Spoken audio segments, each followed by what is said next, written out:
Hey, friend. Happy Wednesday. So good to see you. So good to see Rich and Shelby and Jeff and Giacomo hanging out in the chat with Andrew, who's coming in from Georgia, where it is so hot. I feel that too because I am coming from Florida today. I'm down here visiting my parents, and holy moly, is it really hot here too. I don't know where you are in the world, but if you are experiencing a heat wave like we are experiencing, my heart goes out to you. If you haven't already, say hi in the chat so we can hear where you're coming in from, if it is super hot where you are exactly. The chat is kind of where all the fun stuff happens too. There's lots of tips and tactics and resources and links that goes on in here. However, if you are joining us at a later date via the podcast, that's okay. Don't feel like you missed out because you weren't part of the chat, although you did kind of miss out because you weren't part of the chat, but we will save all that for you and include all those links in the show notes. You can search for us on any of your favorite podcast networks, whether that's Apple or Spotify or Overcast, under Coffee with Kim. We're just happy that you took the time to join us. I know you got a busy week, you got a lot going on, so I'm excited that you're spending Wednesday with us. As you know, I am obsessed with figuring out how to be better. And so are you, which is why we are friends, because we are always finding ways to get that little bit better, help improve ourselves at work, in our career, just that little bit more, that like X factor, that extra inch, that extra And as always, I feel like we really revisit these sort of dynamics.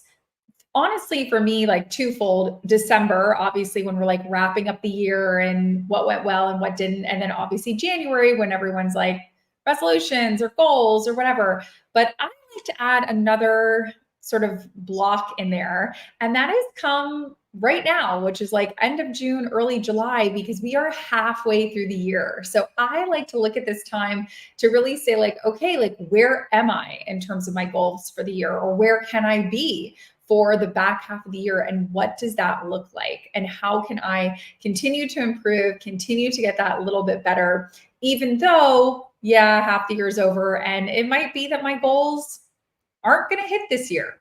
And that's okay too, because it's like sailing on the ocean. You can readjust the sails and just point your boat into a new direction. So when I was thinking about all of this, I was really digging into like, who are the experts in this area? Who is really digging into the research, into the latest findings? And that is how I came across Dr. Ruth Gotian, who's going to be joining us today. She is absolutely phenomenal. I mean, her resume reads like an all-star portfolio. She has written 2 books. Her latest book just came out a couple weeks ago, which is super exciting. We'll get into that. It's called Financial Times Guide to Mentoring, which is great.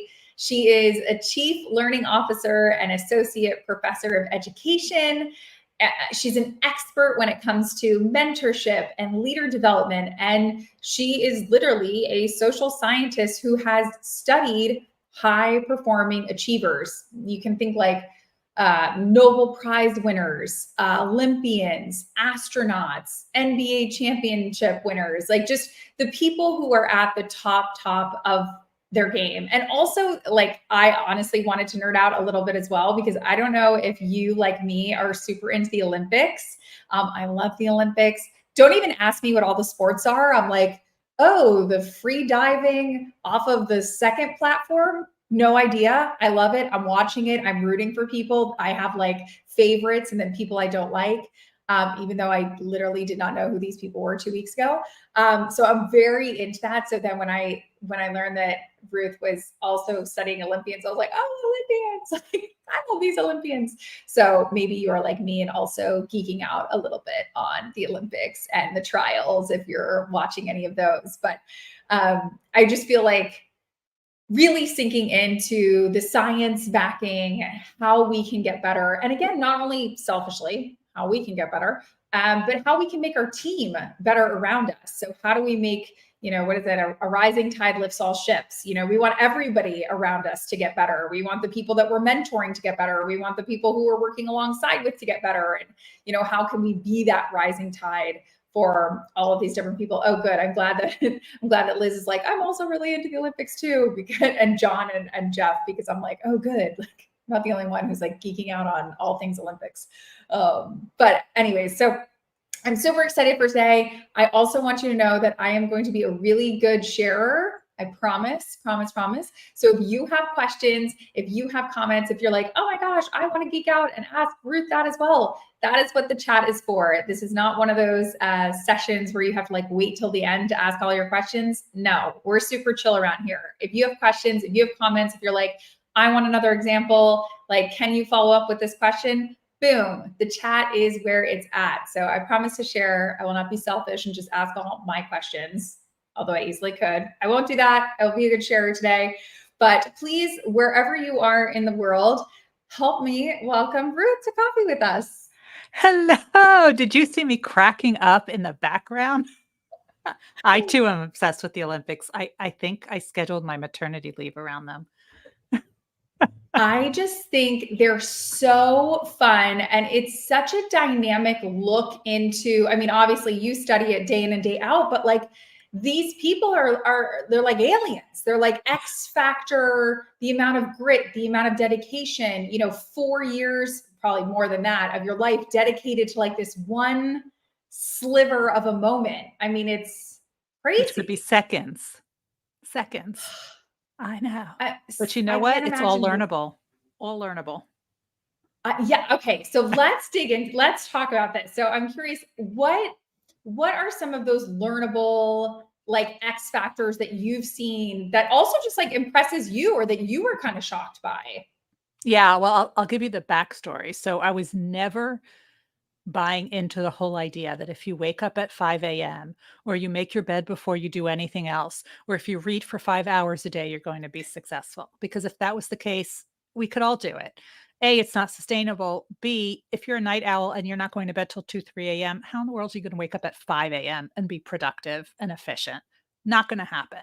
So I realized there was something very, very flawed with that. And those are habits. What I realized, and you mentioned it, I get to hang out with the coolest people, the astronauts and Nobel Prize winners, the Olympians, the NBA champions. And the second I realized that an astronaut is just like a bedazzled Olympic figure skater, they have the same things that made them successful. That's when I realized that success can be learned.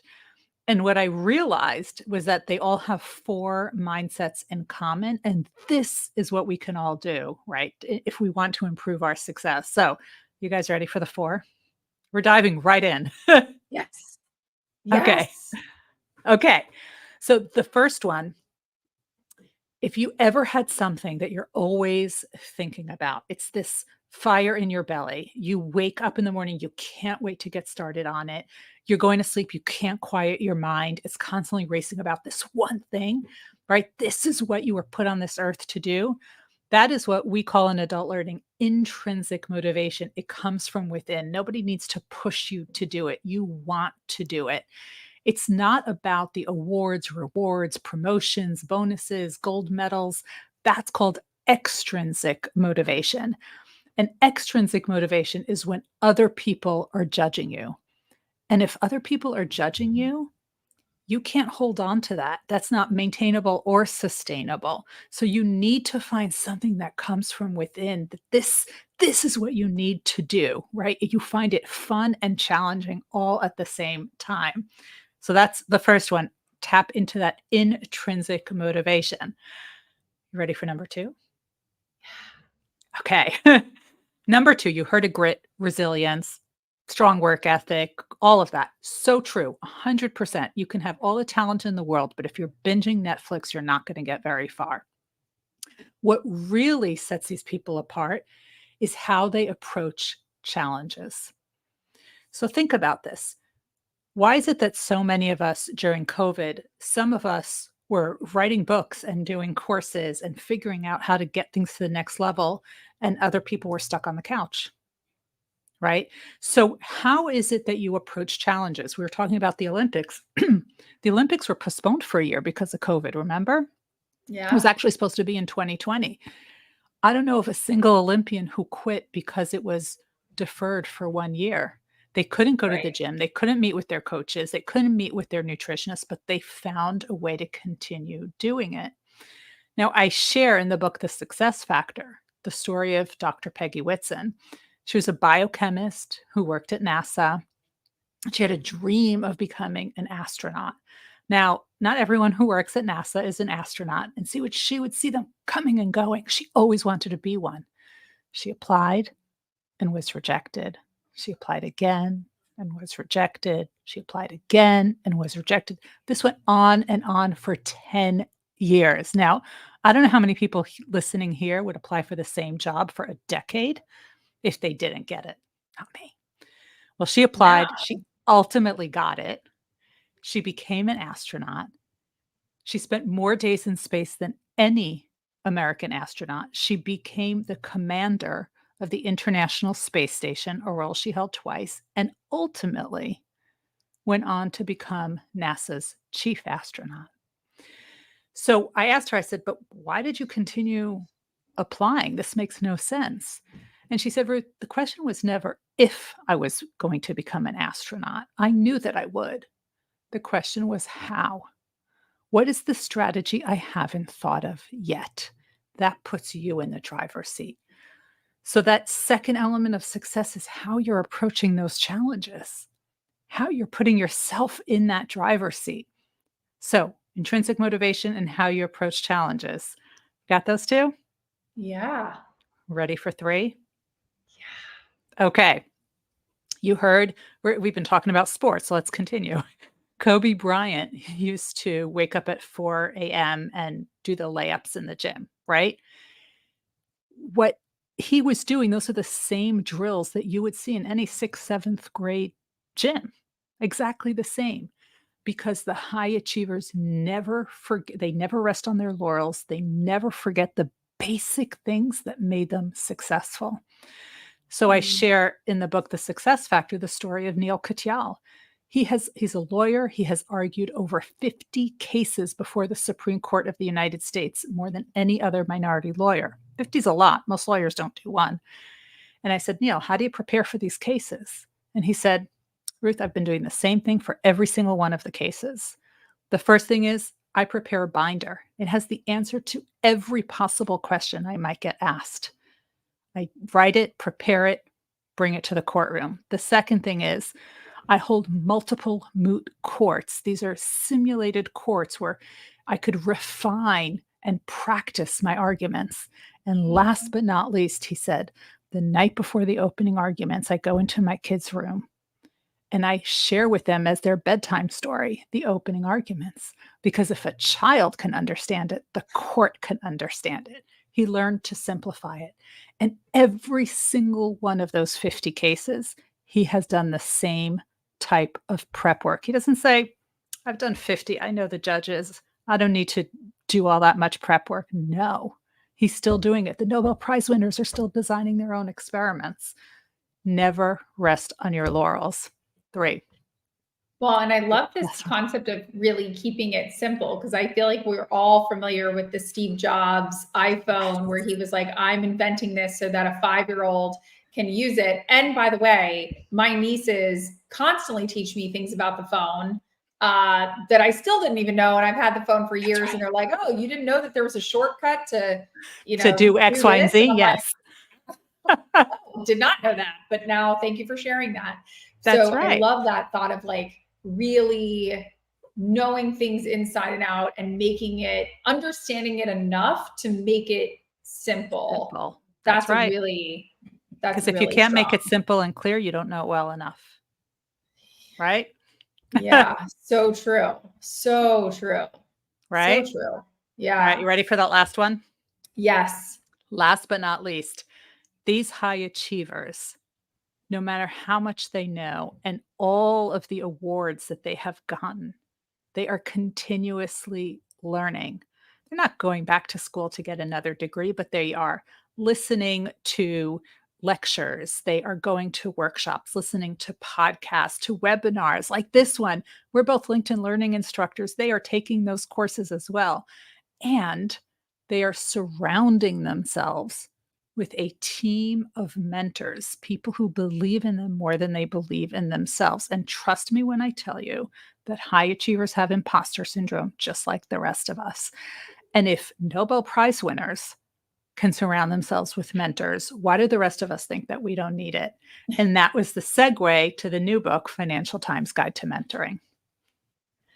I love this idea also of mentoring. Now, I feel like, I don't know if you've experienced this, but something that I've experienced a lot of is people are stuck in this like old school version of mentorship where we Yeah. have to like get together in person and go to lunch once a month and check in. And now with the beauty of, our phones and Zoom and whatever, I joke all the time that one of my mentors has no idea I exist and has no Yeah. idea what my name is. And what I mean by that is I follow Sarah Blakely, who started Spanx. I follow her on LinkedIn. I follow her on Instagram. I follow her on TikTok. I literally follow her on all the social channels, and she's constantly putting out helpful information. That's And right. to me, she is my mentor. Now, we've never met, and we're certainly not going to lunch once a month, but to me, she's like a digital mentor. So I'm That's curious, right. when you were kind of like looking at mentorship, do you also find that people have like an outdated view of what that looks like? Yes, and that's some of the things that we're trying to change, and that's why my co-author, Andy Lapata, and I wrote this book, because it's really, first of all, it's not sustainable or realistic that you are looking for somebody who looks just like you to be your mentor, somebody who's in the C-suite, and you meet every other Tuesday at 4 o'clock with an agenda. Because A, there are not that many people who look like me in the C-suite. So if they're mentoring all the other women, when are they gonna do their job? Right? Also, I don't want to be in an echo chamber where I'm hearing the same thing. So you want the diversity of thought of meeting with different people. And if we're supposed to meet every other Tuesday at 4 o'clock, what if I have a question on Thursday? Do I need to wait now? Or is there a way that we can communicate? And of course there is. We have our phones, we have our emails, we have Slack channels. I mean, there's so many ways that we can communicate now. And one of the things we advocate for is a team of mentors, different people who Mm. can give you that guidance. Now, what you were talking about, that digital mentors, what we often consider role models, people who we look up to, who we learn from, people who we will never meet, maybe one day, but there's something that we can learn from them. So I'm a social scientist. That means I do qualitative interviews. I talk to people all day long. Who is the best interviewer on the planet besides Kim? Right? I think it's Oprah. I haven't met Yeah. Oprah, getting closer, but I haven't met Oprah. But I think she's the best interviewer because she could be talking to royalty or your next door neighbor, and she makes them feel like they're the only person in the room. So I learned quite a bit from watching her as well. So those were the 4 elements. Oh no, 1,000%. And I love, as you think about each of those four elements as like individual tent poles, I love this question from Giacomo about kind of tent pole number one, that sort of intrinsic motivation. Because for anybody who's joining that might say, you know what, I'm totally relating to everything you're saying. I feel like I have passion. I feel like I have drive. I feel like I want to do great things, but either twofold, I want to do so many great things. I want to be in sales, and I also want to be a yoga instructor, and I also want to be a TikToker.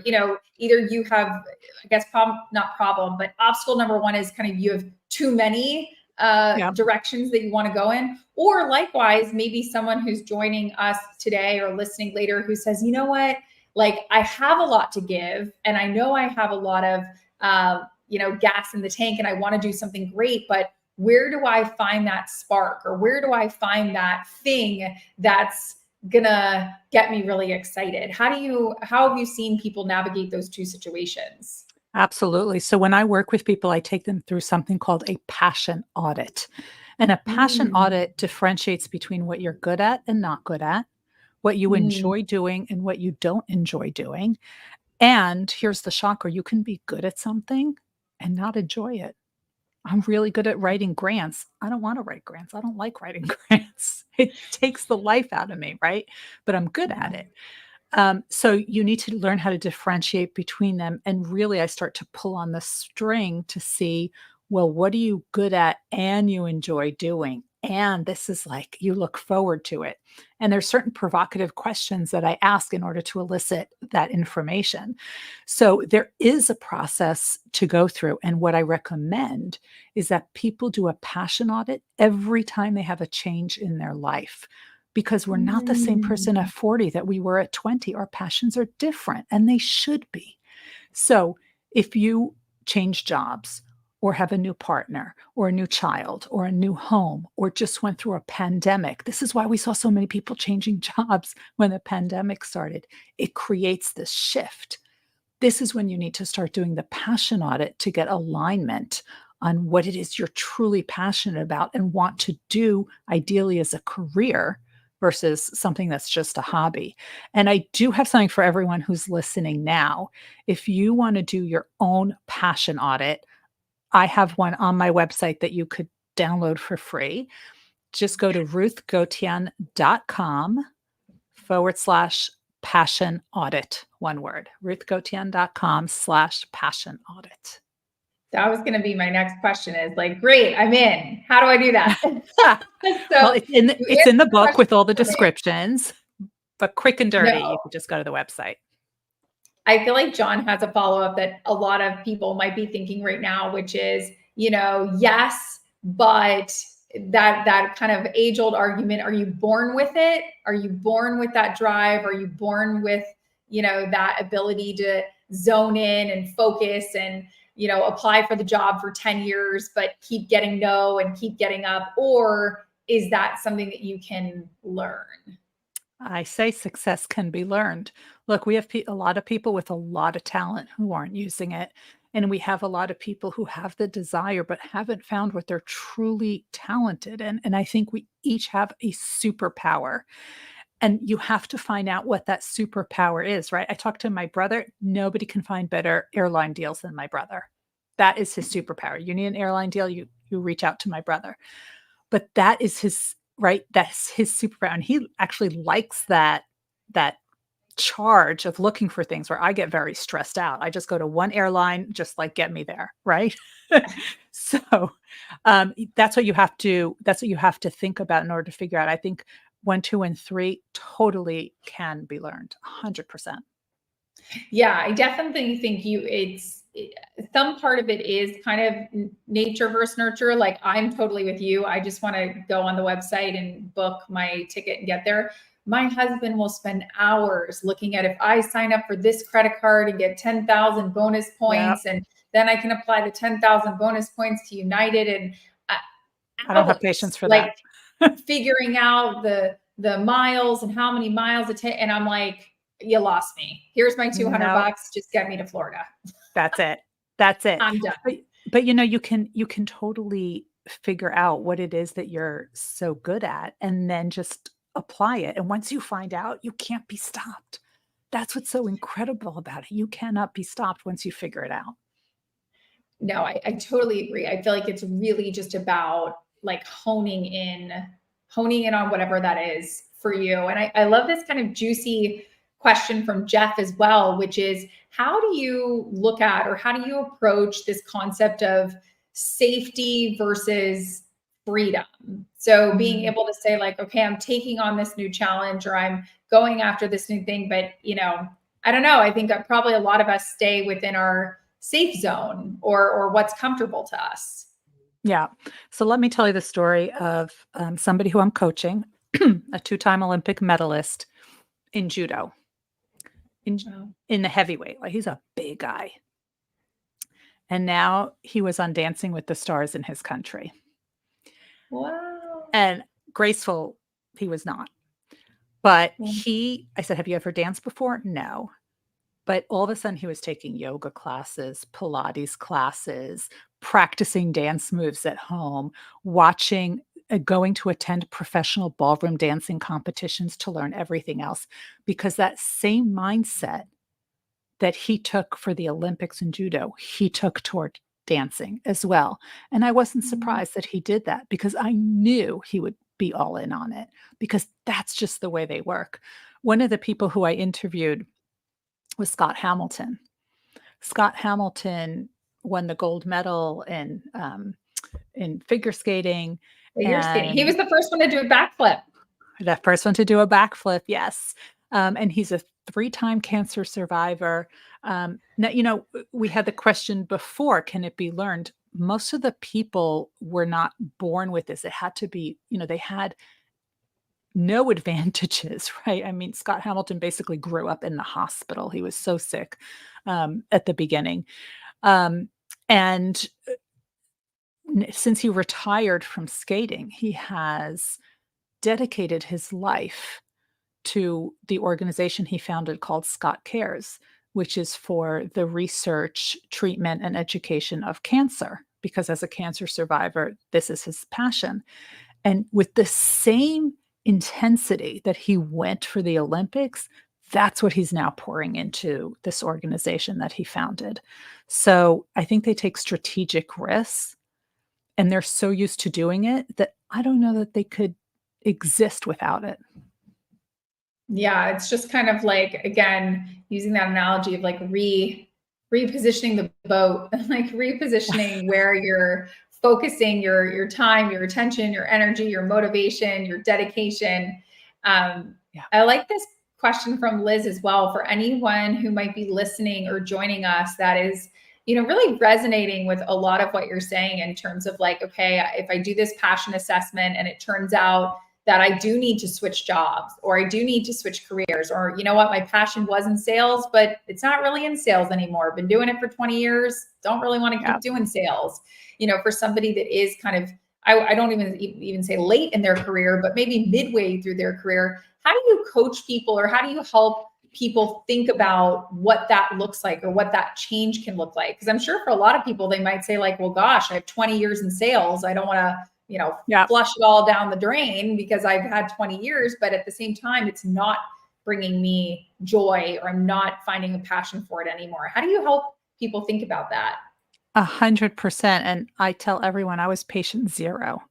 I would not write anything in this book as advice without trying it out on myself. I was the initial guinea pig. I I love was that. I was in a job for over 20 years, and I was really good at it. But the challenge was gone. Like, I literally was changing the paint on the wall because I needed some change, and that was the only one I could come up with. Um, and at the age of 43, I went back to school to get my doctorate. I'm older than Wow. I look. And for me, that was a dream I had since I was 20. And I figured 5 years, I'm going to be 5 years older. It could be with or without the degree. I need the degree for this thing I want to do next. And that led to all these other things, such as writing a book that was never on my agenda before, and then writing more books, going all around the world with the keynotes and the workshops and, all of these other things. Because I think once you open a door, you never know where those new doors will lead to. So every day there's a little bit discomfort, but every day there's a ton of learning. And I just learned that be open to the opportunity, be open to talking with people, learning about different things, and give it a try once. You don't like it, you never have to do it again. I love that advice of just like those small baby steps, those like micro movements in the right direction. For somebody like Liz, or somebody else who's like, okay, I'm thinking about switching careers, or I'm thinking about going after this new thing. How can I get excited or get motivated? Or maybe I had been motivated, but I kind of lost my mojo, so to speak. And Yeah. now I need to re-spark and like reinvigorate. What are some tips or tactics that you've seen work really well when it comes to kind of reigniting the motivation flame? Yes. Yes. And it's very hard to get motivated on other people's goals. Yeah. And once I realized that, that's when I had to get crystal clear on what are my goals. And when I work with other people, what are your goals? Because once we can figure out what your goals are and what you're good at, then the motivation follows, right? But we first have to get crystal clear on what that is, what it is that you're good at and you're excited about. And then the motivation will push you forward because you can't not do it. I'll give you an example. Apollo Ono, he's one of the people who I interviewed. He is the most decorated Winter Olympian. He also won the Mirrorball trophy on Dancing with the Star. For those of you who don't remember, he was a short track speed skater, big bandana, goatee.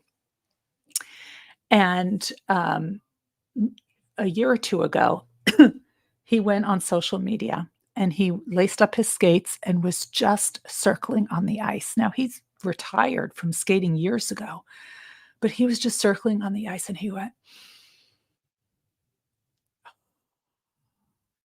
the smell of the ice, the feeling the ice under his feet, to him, that was as natural as breathing. And you can tell how much he loved it. You could just tell how much he loved it. That's what you need to find for yourself. And I think every person has it within them. I love that because it's such a visual representation of finding that alignment within yourself and your passion. Because I was actually just talking to a friend last week. She had reread Andre Agassi's autobiography. Andre Agassi, for anybody that doesn't know, was a very highly accomplished tennis player, won the US Open multiple times in Wimbledon. But when years later, when his autobiography came out, he was very forthcoming in it and basically said how much he hated tennis, which sort of shocked everybody because when you're the best in the world, you think like, well, you probably like it. And he goes in depth that really he did it for his dad, that it was sort of one of those things. I mean, we've heard this, tale as old as time, where the parent kind of really wanted to be that Olympian and they weren't. So then they poured all of that into their child. And so for so many years, he was basically living not his own joy and passion, but really living his father's joy and passion. And how I think it might have been Wimbledon. There was like a picture of him kissing the trophy. And he talks about in the book how unhappy he was at that moment, which is just so, mind blowing, because you think, oh my gosh, you're probably overjoyed. And he's like, oh, I think I went that night and got like drunk and I was miserable. And so, it's such a juxtaposition compared to, the story of Apollo, who was so joyous on the ice again. Whereas, for, I think Andre Agassi, picking up a racket again is, a nightmare. Right. But notice I said he was happy on the ice. I never said he was happy about getting the medal. Oh, that's true. So here's what's so interesting. At the end of every interview with an Olympian or NBA champion, I always ask them, can you show me your medal or your ring or, whatever. And they're, oh yeah, sure. And it's in the safe, or it's under the bed, or it's in the nightstand drawer, or it's at my mom's house, or whatever. Apollo Ono, it was in a brown paper bag in his sock drawer, his 7 or 8 medals in a brown paper bag. And only 2 of them had it on display. And the reason for that they told me, it was never about the medal. They said, that's a chapter in my life, not the entire story. The medal is the cherry on the cake, but getting there is what was so exciting to them. If someone just handed them a participation medal, you showed up, you get the medal, they would not have savored that. But they know the work that went into it. They know how much they love it. It's just part of who they are. And that's why so many of them, when they leave, they're like, okay, now what do I do? Right? So for them, it's finding what is the new thing that you love doing so much that you want to pay it forward. So one of the people who I got to interview, we're on a sports kick today, was 2-time NBA champion Zaza Pachulia, who played for the Warriors. His last team was the Warriors. And he wanted to pay it forward by starting a basketball academy for kids in his native Georgia, the country. And that's what he did. He set up this incredible basketball academy in Georgia. So they find ways to reinvent themselves through something that they have intrinsic motivation. But remember, you transition, time to do a new passion audit, because it'll be something different. No, 1,000%. I think I read an interview once that it was like Morgan Freeman or something was using his Oscar as a doorstop in his bathroom, like next to his toilet. And you're like, well, I guess that's helpful. Someone's got to keep the door open in the bathroom. You know what's holding my microphone up is my doctoral dissertation and the first book I wrote, which was a textbook. I You're say like, this is what well, holds up a microphone. you're like, it resonates. Um, Absolutely.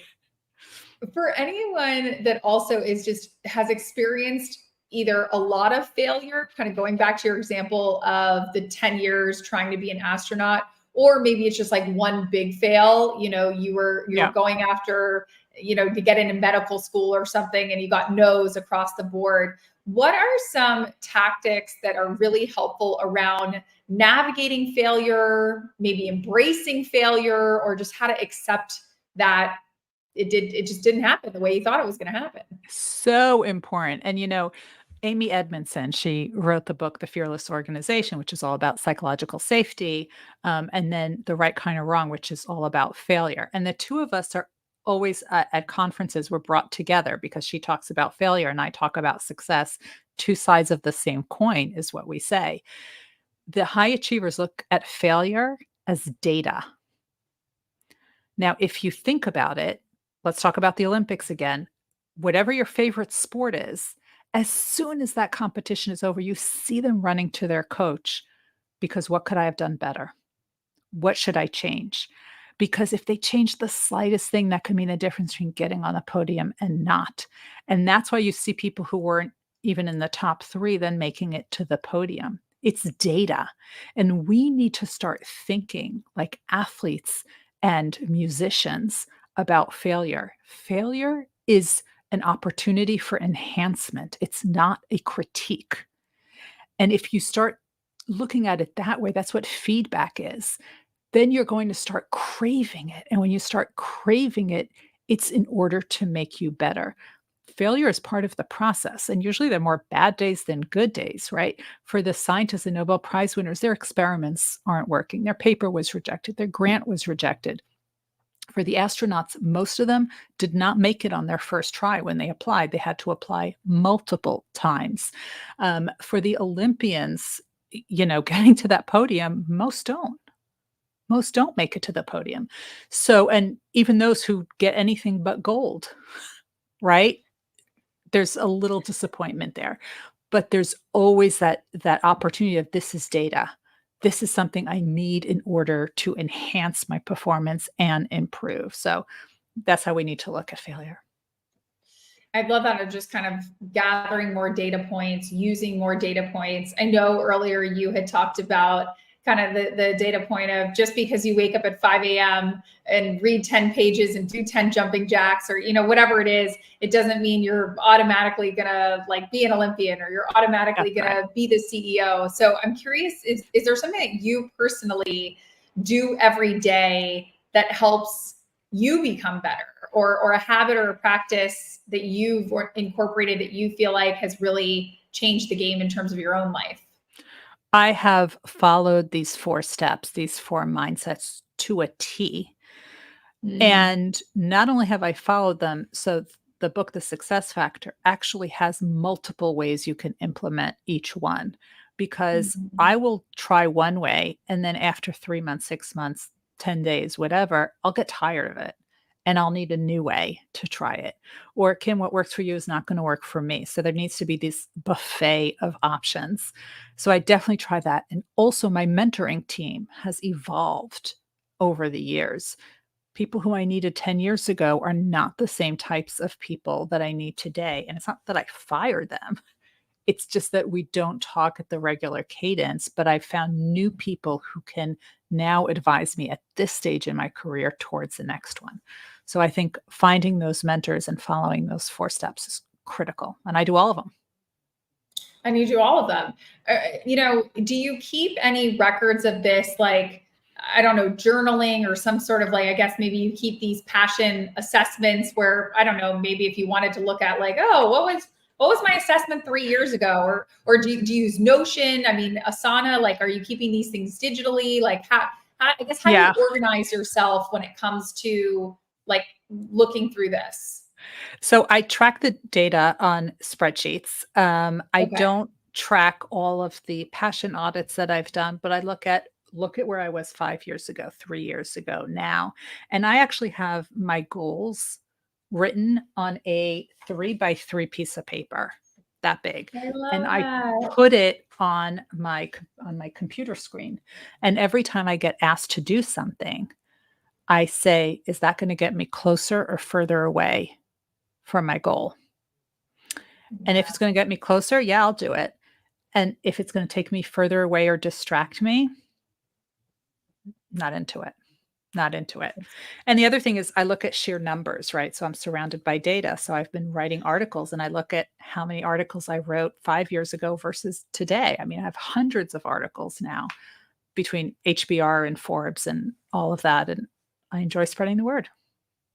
Ugh, I love that. Well, you might not know, but around these parts, we are big fans of homework. We're a little nerdy like that. So we love a homework assignment. So I'm curious if you could give us a homework assignment for the rest this week or the rest this weekend. It could be to download something. It could be to read something. It could be to subscribe to something. It could be to watch something. What would be a good homework assignment that you would give us that would help us help us find that little extra 1% better?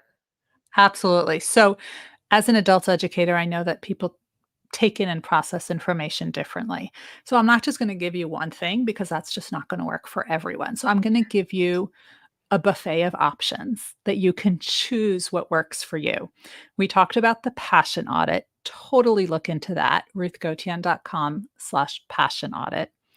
If you want to start developing your own mentoring team, which we talked about, just go to ruthgotian.com/mentoring team. And I have a worksheet there that you can fill that out. If you want to learn more about the mentoring and take an assessment, if you are in a mentoring relationship, is it working? Could it be better? Is something missing? There's an assessment there that you can download. Go to mentoring-guide.com, which is also where you can download the first chapter of the new mentoring book. So there you go.